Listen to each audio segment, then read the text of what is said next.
This week I'm going woo. Don't swipe away. There is science behind many woo suggestions.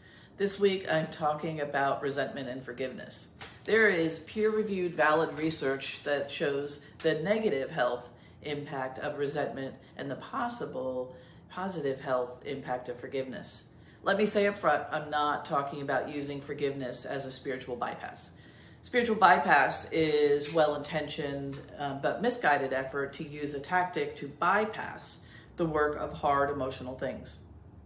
Bypass is when someone utilizes tools in a way that are invalidating or premature.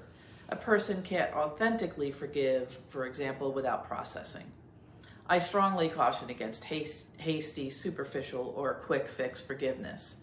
Toxic positivity also falls under the umbrella of bypass. Please also know that for this and any of my videos, when I use the term spirituality, it is used from the most broad and inclusive umbrella possible. It can be embraced by individuals who are part of organized religion or secular, such as connecting with nature, enjoying creativity or music. I've been published in Mindsplain on the topic of forgiveness, and I'll link that. I also have a series on my blog entitled The Science of Woo. Hey folks, Dr. Joe here. Welcome or welcome back to my channel. I create content, support, and resources for professionals and other high achievers who want to strategically address their substance use issue with effective tools, leveraging the science of positive habits. See, here's the thing. When you break down the word resentment, you get re, which is a prefix from Latin meaning again or again and again, to indicate repetition, or meaning back or backward to indicate withdrawal or backward motion.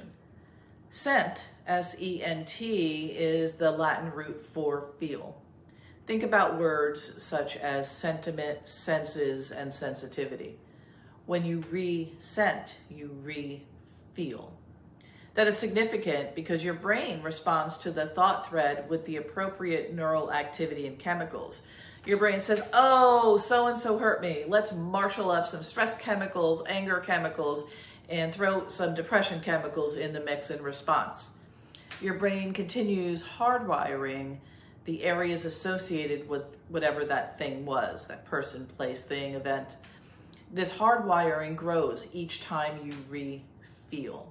However, your brain doesn't experience each re-feel as a memory. Your brain and body experience it as if it were happening the first time. At that point, it's not the original offense or the offender. We're doing it to ourselves. More accurately, our stuck and possibly traumatized brain is doing it to us. There is secondary gain to this. What benefits do we get if we continue to live in the habit of resentment? It fosters the illusion of power and control. It creates energy and momentum to get things done. It allows for conflict avoidance or communication avoidance. It offers protection from vulnerability. It creates a safety net. The resenter can feel right. It can keep others feeling guilty, which is another power move. Anger and resentment is a way to avoid other feelings, the feelings under the anger, such as disappointment, fear, sadness, abandonment.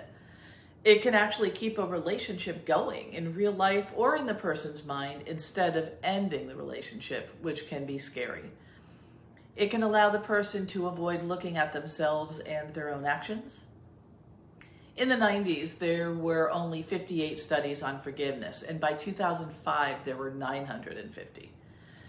The concepts of forgiveness and resentment are present in a lot of ancient and contemporary wisdom.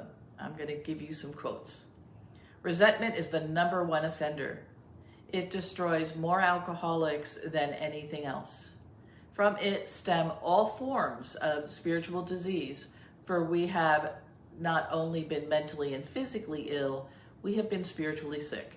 When the spiritual malady is overcome, we straighten out mentally and physically. That's from page 64 of the AA Big Book, which is the AA text. From the Bible, consider Cain and Abel, Leah and Rachel, Job's wife, Martha and Mary. Another quote, anger will never disappear so long as thoughts of resentment are cherished in the mind.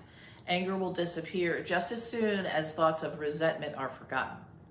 the Buddha. Do we really want to be rid of our resentments, our anger, our fear? Many of us cling to our fears, doubts, self-loathing, or hatred because there is a certain distorted security in familiar pain. It seems safer to embrace what we know than to let go of it for the fear of the unknown. And that's from the Narcotics Anonymous book, page 33. The weak can never forgive. Forgiveness is the attribute of the strong. And that's from Gandhi. Forgiveness is the final form of love. Reinhold Niebuhr, who incidentally is credited with the Serenity Prayer. Knowledge is learning something every day. Wisdom is letting go of something every day. That's a Zen proverb. My personal favorite is, you can't forgive without loving. And I don't mean sentimentality. I don't mean mush. I mean having enough courage to stand up and say, I forgive. I'm finished with it. Maya Angelou. So what should you do? The solution is forgiveness, not necessarily because they deserve it, but because you do. You deserve the neurocognitive health benefits available when you forgive. Research shows that lack of forgiveness and the habit of resentment are associated with, and this list is just a start, increased depression, suppressed immune function, heart disease, increased stress hormones, recurrence or return to use, disrupted sleep, diabetes, increased anxiety. Hopefully I've convinced you, and now you're wondering, how do you go from the habit of resentment to breaking the pattern? Here's one tool. We don't typically have immediate and easy power over the first thought that comes into our brain, but we can have power and choice over what we do with those thoughts and what thoughts we feed, water, and grow. So the next step is to choose 2 to 3 content options that you are going to grow instead. Whenever an offending thought comes or the habit returns, select one of those thought contents that you have thought of in advance. Good options for those thought content areas are positive, powerful, happy memories, scripture, inspirational thoughts, poetry, music lyrics, a nature scene, a piece of inspirational art, a moment of accomplishment. Thoughts that have more than one sensory input are stronger and more powerful. Research on mental health and forgiveness and substance use specifically suggests that it needs to be included as a tool correlated with positive outcomes. It is an excellent multi-beneficial tool. Benefits include reduced substance misuse, decreased inflammation, healthier relationships, improved mental health, lower blood pressure, a stronger immune system, improved heart health, and improved self-esteem. It's important to review what forgiveness is, but also what it isn't. Forgiveness is not just feeling positive, warm, or agreeable to the offender. It's not being weak or a doormat. It's not condoning or excusing. It's not reconciliation. It's not justification. You can forgive, but you don't have to believe that their action was fair. It's not forgetting. Forgetting might leave you vulnerable to the offense again. It's not balancing the scales. Getting back at someone is not the same as forgiving. It's not letting time heal the wound. Forgiving is an active rather than passive tool. It's not simply saying, I forgive you. You can forgive without interaction if you need to stay safe. It's not a quick fix. Forgiveness takes time and the progress can fluctuate. It's not accepting what happened. We can accept facts of an event and not forgive. Accepting may be part of forgiveness, but it is not the whole of forgiveness. It's not just moving on. We may decide to move on without looking back, but also not forgive. Forgiveness is processing feelings. It does not invalidate them, and forgiveness can take time. To specifically address forgiveness, develop a ritual for it. You can work with a guide, mentor, or therapist on finding a ritual that works for you. Watch later this week for a video where I talk about my a moment of forgiveness that I came to experience.